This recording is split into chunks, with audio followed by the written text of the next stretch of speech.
They said the 9:15 westbound was bound for Deadwood.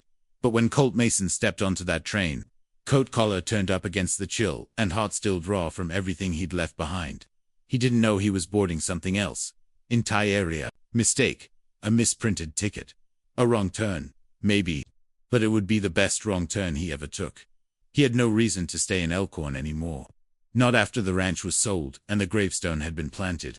His mama had passed quiet in a sleep, and his brothers had long scattered, like wild horses. Colt figured he'd ride the rails till he found work that didn't ask too many questions. So when the conductor said Whittendale, next stop, Colt frowned. Whittendale, he asked, stepping into the aisle. Ain't this headed for Deadwood? No, sir, the man replied, not unkindly. Deadwood's the next train. You're on the Whittendale run. Colt stood still for a moment, holding on to the iron rail beside him. The landscape, beyond the window, rolling past like a story he hadn't meant to read. By the time he stepped off into the brisk morning air of Whittendale, South Dakota, quiet, patch of land pressed between frostbitten hills and pine trees that whispered when the wind ran through, he knew it wasn't just the train that had taken a detour. Maybe he had too.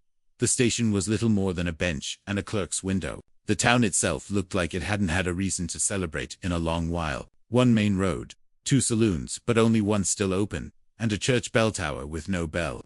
Dust skittered across the boardwalks like tumbleweeds, too tired to drift farther. He considered asking about the next train out, but something made him stay. Maybe it was the way the sun hit the church roof. Maybe it was the smell of coffee from the diner across the street. Or maybe it was her. She stood beside the post office coat, wheat-colored hair braided back, neat, boots scuffed at the toes. She was pinning a sheet of paper to a weathered corkboard, hand trembling just slightly. Then she stepped back, looked at the paper one last time, and walked away without noticing him. Colt approached the board and read it. Looking for a man to help fix the schoolhouse roof before snow sets in. Pay is fair. Meals included. No drinkers. Ask for Mabel. A small town. A broken roof. A woman who looked tired but not beaten. It wasn't much, but it was more than he had when he stepped off that train. Later that afternoon, Colt knocked gently on the side door of the schoolhouse, where a warm yellow glow spilled from the windows and the scent of bread drifted into the frosty air. Opened the door. Same braid, same eyes gray with gold flecks, like morning frost catching sunlight. You Mabel? He asked. She nodded.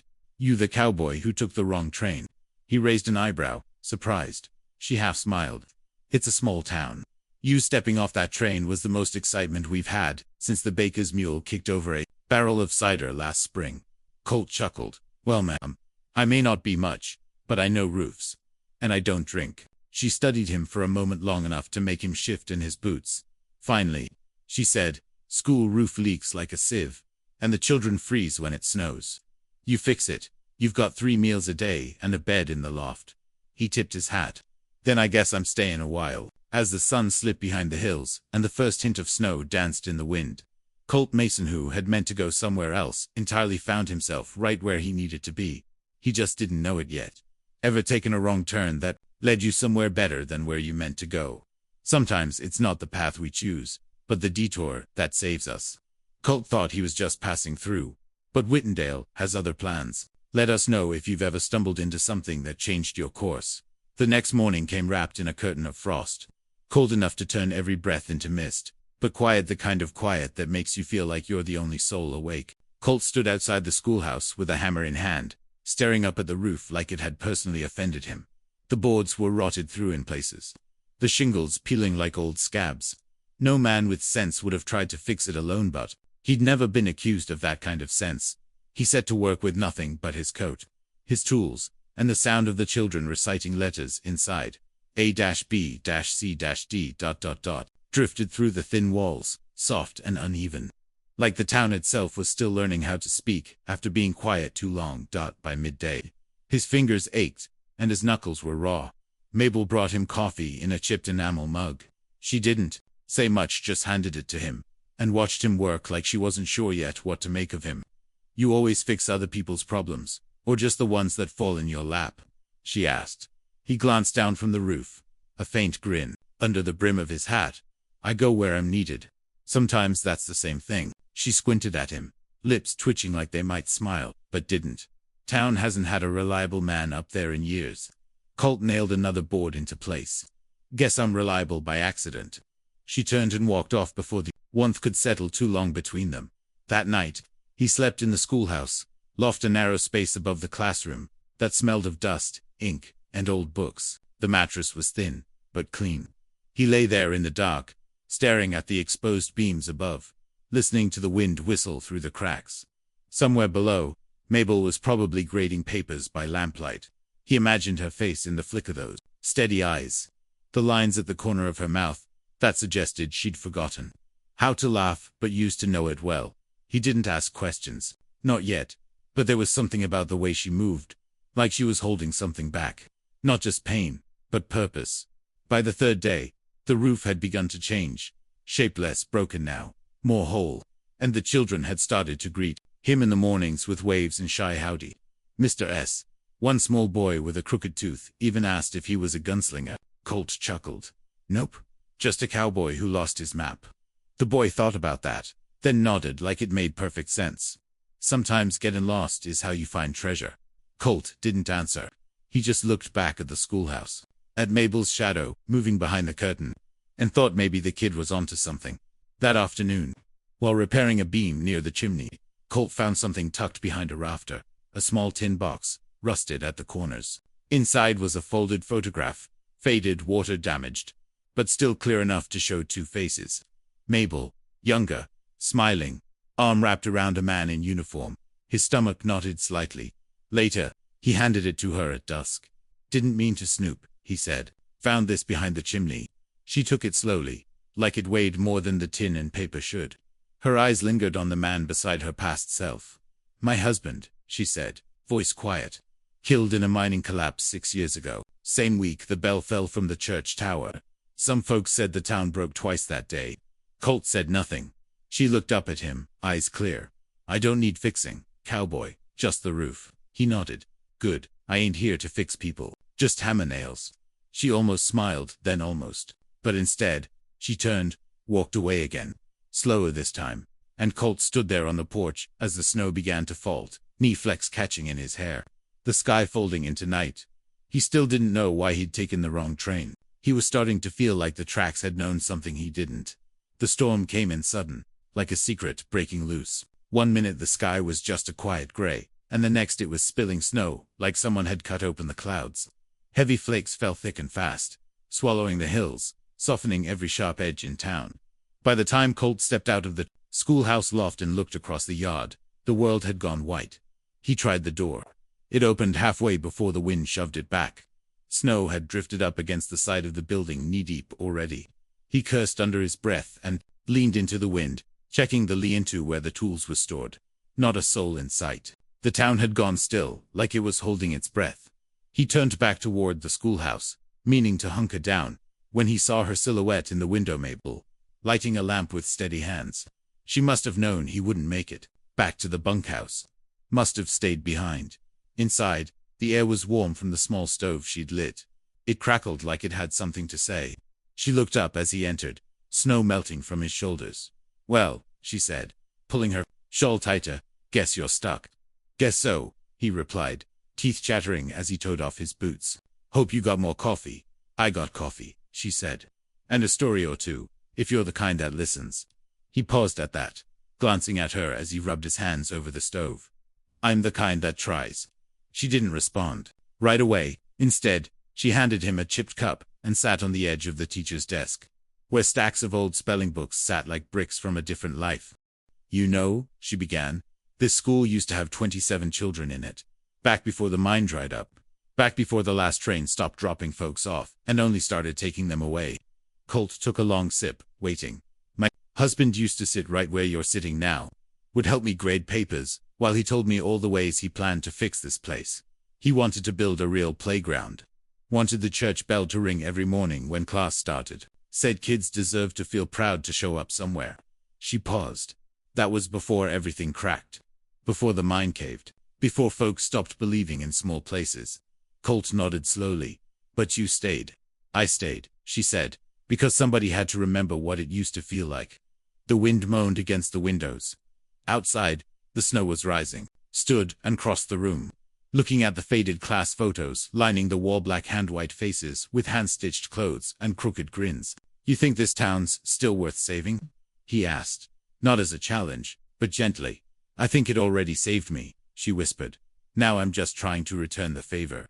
For a while, they sat in silence, drinking in the warmth, the flicker of fire, the weight of everything unspoken. Then Mabel spoke again, softer now. "You're not just passing through, are you?" Colt looked up. "Honestly, I don't know what I am. I thought I was leaving everything behind. But now it feels like something's following me." She tilted her head. "Grief." He shook his head. "Loneliness." She didn't flinch, just nodded, like she knew the difference. "There's a place for that here, too," she said. "You don't have to carry it alone." Colt swallowed hard, the edges of his heart cracking just a little more open. That night, he slept in the loft again, the storm screaming outside. But this time, it didn't feel like he was waiting for it to pass. It felt like the world had stopped, just long enough for someone to finally listen. Below, Mabel stayed up late, writing something at her desk. Her pen scratched across paper. Steady, sure. By morning, the snow would bury the porch steps. But inside that schoolhouse, something had already begun to thaw.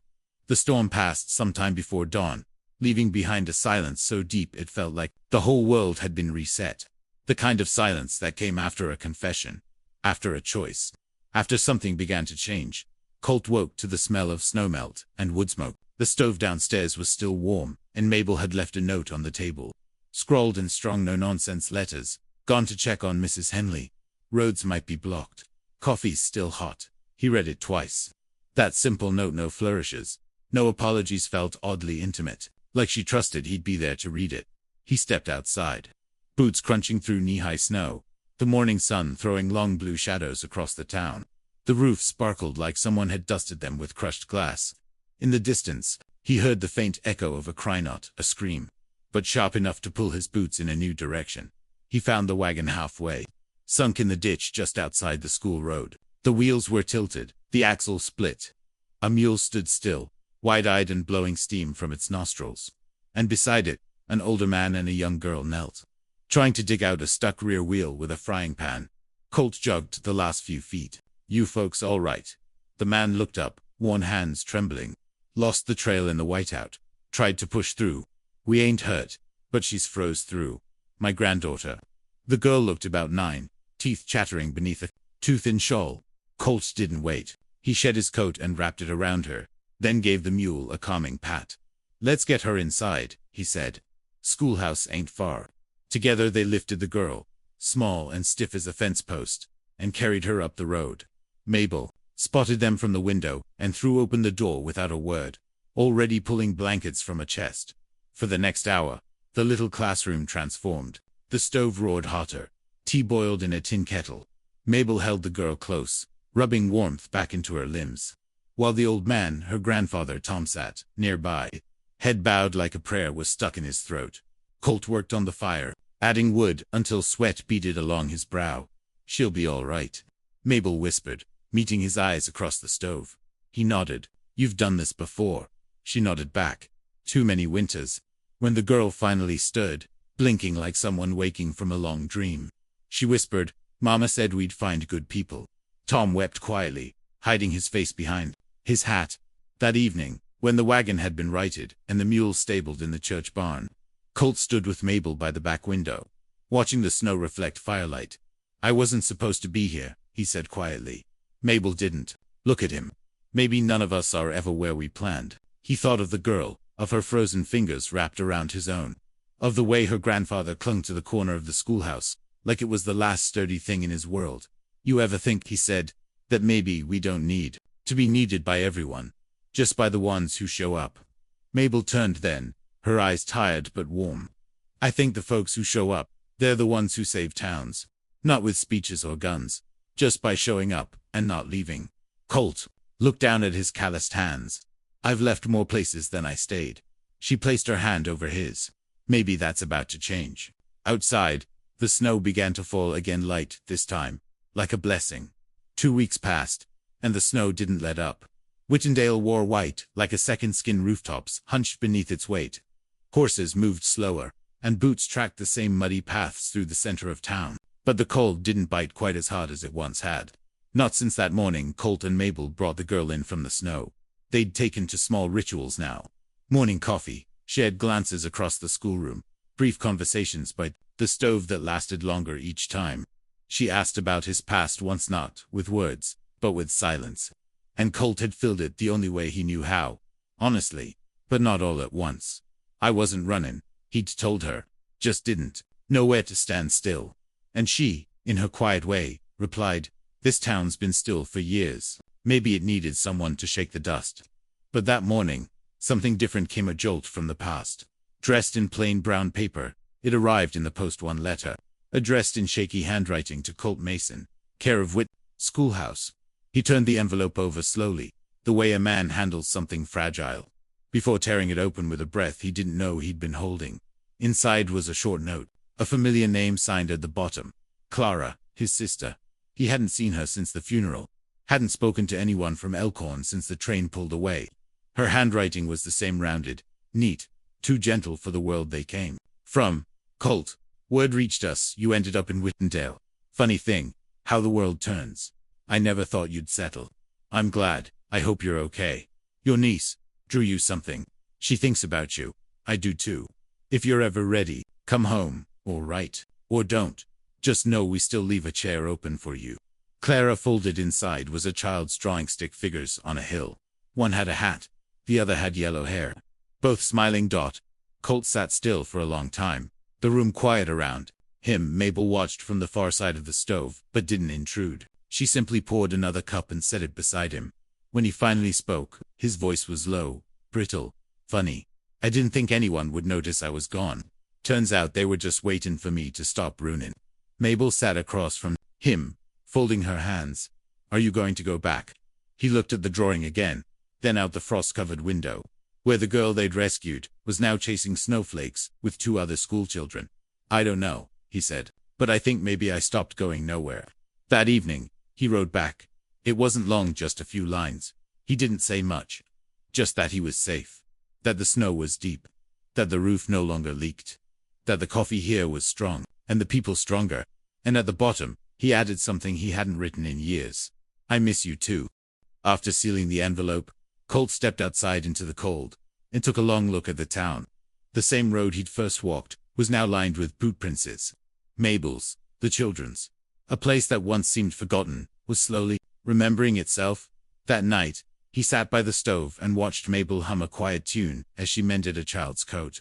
He didn't interrupt, just listened. Somewhere between the firelight and the hum of her voice, something in him settled for the first time in years. He didn't know what would happen next. But for the first time in a long while, he wasn't afraid to stay long enough to find out. Has a letter ever found you at the right time? Or maybe someone reached out when you thought no one remembered. Colt's past came calling. Not to pull him away, but to remind him that healing isn't just leaving, it's choosing. Sometimes the chair is still waiting, and sometimes you find a new one worth sitting in. Share your story of the message that changed your heart. The first sign of trouble wasn't loud. It came quiet, the way most trouble does in places like Whitendale. A knock on the schoolhouse door, just after dusk, a knock too sharp, too sure, like it belonged to a man who expected to be answered. Colt opened it. The man on the porch wore city boots, shiny, too new for dust, and a long gray coat that didn't match the landscape. His smile was thin, and his eyes scanned the room before settling on Mabel. "Evening," he said. "Name's Harmon. I'm with the Southline Investment Group. I believe you received our letter." Mabel stiffened. Colt noticed the way her fingers tightened on the edge of her chair. "I read it," she said flatly, "and I wrote you back. Town's not for sale." Harmon stepped inside without invitation. "I understand your sentiment, ma'am. But you see, sentiments don't patch roads or bring doctors. We're offering to buy out what's left of this township, clear the lots, build a freight stop. Progress." Colt folded his arms. "You talk like this town's already gone." "Well," Harmon said, glancing around. "School with 6 kids, a church without a bell, 1 saloon still running. If that's not gone, I'd hate to see what is." Mabel stood. "We've got enough here, and we don't want your tracks tearing through our lives." Harmon looked her over, then turned to Colt. "And you're not from here, are you? A man like you must know opportunity when he sees it. Bet they'd pay you more than whatever roof you're patching." Colt didn't answer right away. Instead, He walked over to the stove and refilled Mabel's coffee.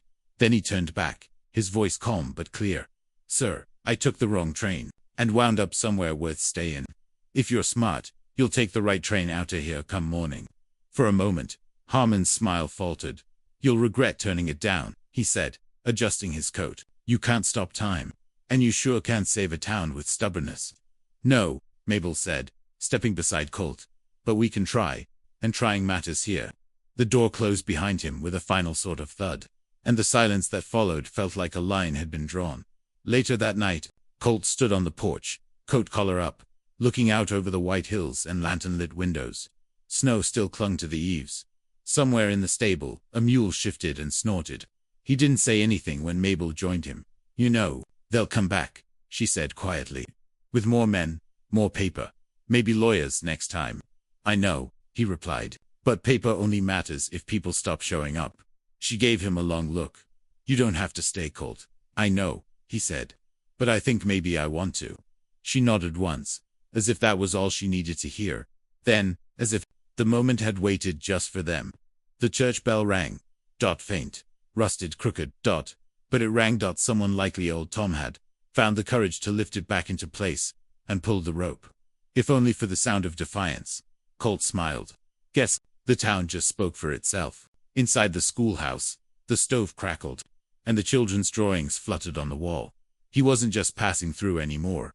He was part of something flawed, fragile, but real. It started with a cough. Just one. But in towns like Whitendale, one cough might as well be thunder. The first to fall sick was Mrs. Henley.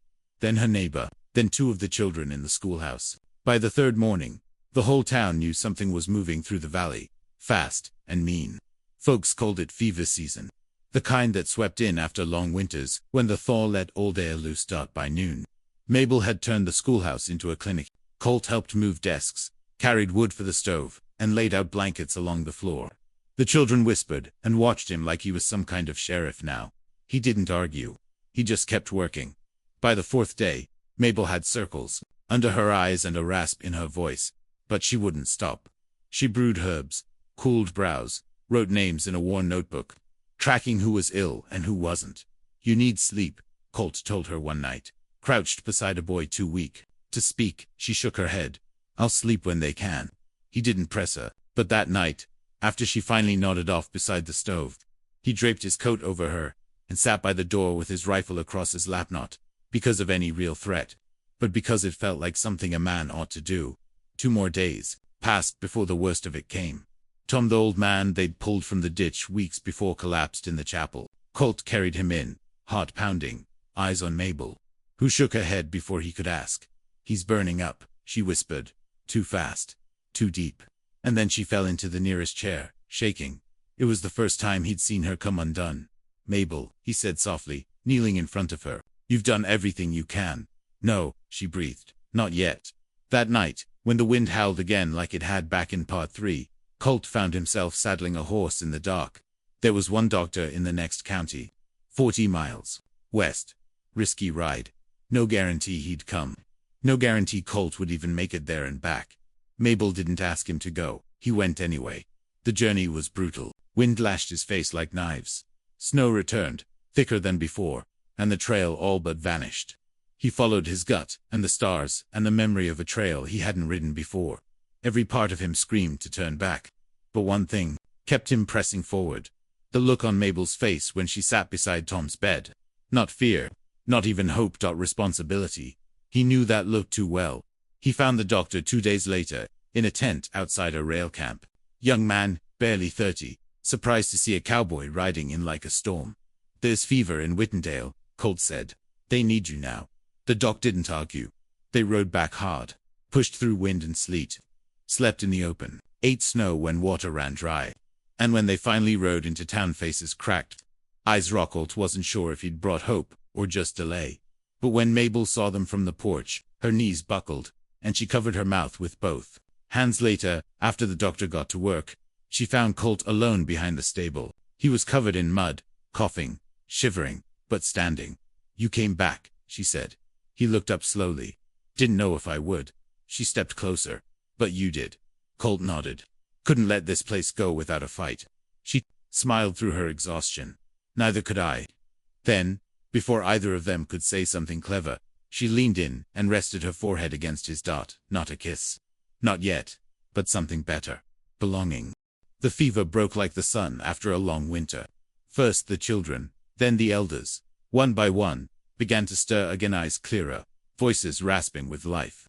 The schoolhouse quieted from coughing to soft conversation. There was even a laugh or two. And one morning, Tom, who had been closest to the edge, opened his eyes and whispered, "Still here, huh?" Colt nodded. "Still here." They burned the blankets used for the sick, cleaned every board and corner. The doctor packed his bag and tipped his hat before riding off. "You've got a strong town," he told Mabel. "Most don't fight this hard." She smiled faintly. "Most don't have help ride through a blizzard either." But just as the town was breathing again, something else stirred on the horizon. It was a single rider. Dusty trail. Noon sun. Mabel was sweeping the porch when she saw him. Colt stepped outside, eyes narrowing under the brim of his hat. The man rode with a limp in his left stirrup and wore a coat that had seen too many fires. But it wasn't the coat Colt noticed first. It was the boots, worn leather. One toe scuffed raw, exactly like the pair Colt had buried beside his father. Years ago in Elkhorn. Colt didn't move. The man dismounted with the weight of a memory. "You're Mason's boy," he said. Colt stepped forward. He's gone." "Yeah, I know." The man took off his hat. "I was there."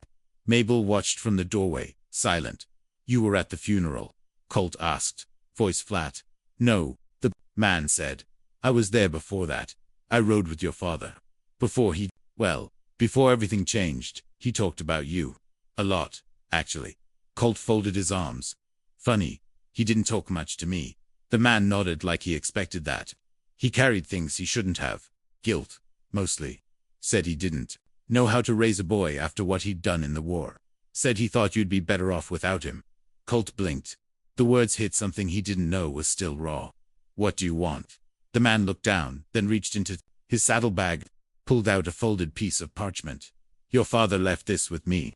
Told me to deliver it if I ever crossed paths with you. Took me longer than it should have. Didn't expect to find you in a place like this." Colt took the letter, hands suddenly unsure. "I ain't here to stir up ghosts," the man added. "But I thought you should know. He never stopped carrying your name like a weight." Then, he mounted up and rode off, slow and steady, disappearing into the same trail he came from. Inside the schoolhouse, Colt sat in silence, staring at the letter. The paper was brittle. The ink faded. "Son, if you're reading this, I've been gone a while. I didn't know how to be the kind of father you needed, and I was too proud to admit that while I still had time, you got your mother's quiet strength and my damn stubbornness. That'll get you far, but don't let it keep you from letting people in. If you ever find a place that feels like home, don't question it. Stay. Build something. I never could. But you can." Pa. Colt folded the letter slowly, as if folding a wound. Mabel sat beside him, close but quiet. "Sometimes," she whispered, "the things we thought broke us end up giving us something worth holding." He didn't answer, not right away, but he looked around the schoolhouse, the chalk, the children's drawings, the scent of firewood, and nodded. "I think I've got enough to hold now." She smiled, brushing a hand lightly over his. He didn't flinch. Outside, the wind picked up, but this time, it wasn't biting. It just carried dust across the porch like old regrets finally settling into place. The frost had barely lifted when the town started preparing for the harvest fair. It was tradition, Mabel said, though no one could remember exactly when it started. In Whittendale, tradition wasn't something written down. It was just something you did every year, because someone else had done it before you. Children painted signs on old feed sacks. Mrs. Henley baked pies again, her strength slow but steady. Tom tuned the church's old fiddle until it hummed like a memory. Even the doctor sent word from across the county. "You're still standing. That's worth celebrating." Colt watched it all from the schoolhouse steps, coffee in one hand, Mabel's presence beside him like a steady rhythm. "You're quiet," she said. "I'm watching," he replied. "Feels like the town's breathin' again." She nodded. "It does that, after almost losing itself."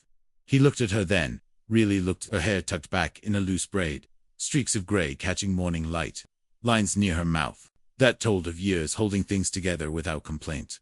"I ain't ever stayed for one of these," he said softly. She smiled. "Then you're overdue." The fair came with lanterns strung between porch rails and laughter that didn't ask for permission. There were apple bobbins, fiddle songs, stew pots bigger than water troughs, and stories passed around like warm bread. Colt didn't realize how many names he'd learned, how many folks nodded to him like he belonged, till they asked him to judge the pie contest, and he didn't hesitate. But it wasn't just the fair. It was what came after. When the music had quieted and the stars were high, Mabel pulled him aside behind the schoolhouse, where firelight flickered and the shadows felt honest. "I saw you put that letter away," she said gently. He nodded. "I didn't bury it, just folded it beside what I've been carrying." She touched his arm. "And I think maybe I'm done running from the man who raised me, and the man I thought I had to be." He looked at her, heart steady, in a way it hadn't been in years. "I came here by accident," he continued, "but this place had made me want to build something. Not with wood or nails. With time. With people." Her voice barely rose above the wind. "You token about stinning Colt Mason." He reached into his coat and pulled out a folded scrap of parchment, his own handwriting now. "Started drafting a school expansion," he said with a half smile. "There's more kids coming than seats to sit in." She laughed softly, her eyes glistening. "You old soft thing." He shrugged. "Ain't much of a cowboy if I don't fix what's broken." They stood there for a long while, under stars and firelight. No need for more words. The man who'd once boarded the wrong train now stood on solid ground with people he cared for, and a woman who'd held this town together until he figured out how to help. The harvest moon climbed higher, casting gold over the rooftops, and Colt finally understood something his father's letter hadn't said outright. You don't choose where you're born, but you get to choose where you grow. The tracks ran silent that morning. No whistle, no steam, just the soft creak of wooden rails expanding under a rising sun. Colt stood by the station, hat in hand, watching the horizon like it still owed him an answer. But for the first time, he wasn't waiting to leave.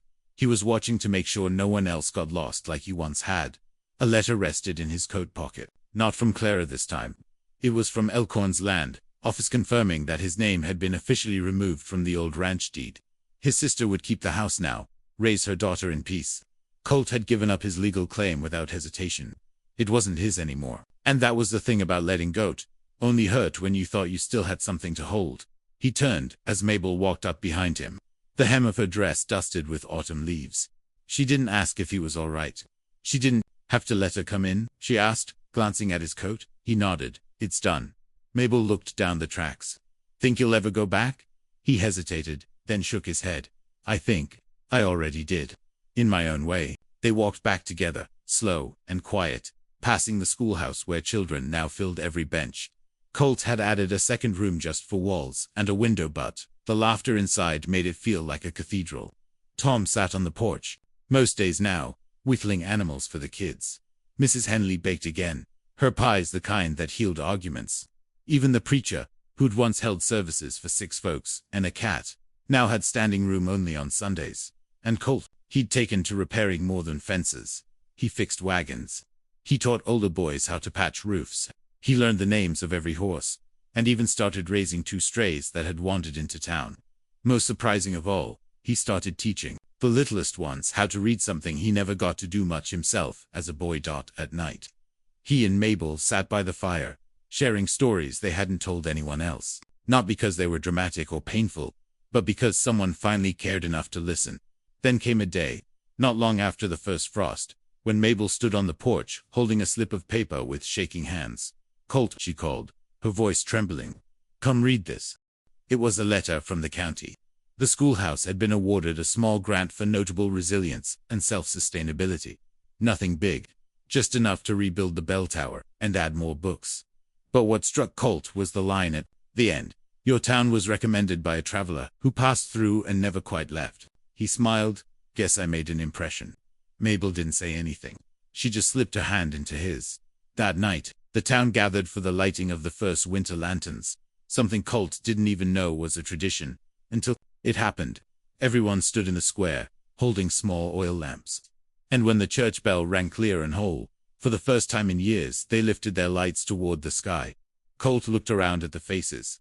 The children, the elders, the quiet ones, and the loud, and Mabel beside him, glowing like a fire that never ran out.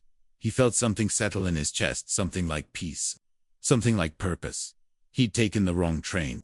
Yes, but it had brought him exactly where he was meant to be. He didn't need a ticket out. He'd already arrived. Sometimes the road home isn't a place, it's a choice. Colt didn't need to find his old life. He needed to build a new one. And Whitendale, it gave him the space, the people, and the heart to do just that. If you've ever found home in the last place you expected, tell us about it. Share your story in the comments. We'd love to hear what changed your path, who helped you find it again. And if this story touched something in you, follow along for more journeys through dust, firelight, and second chances. Your next favorite tale might just be a lantern click away.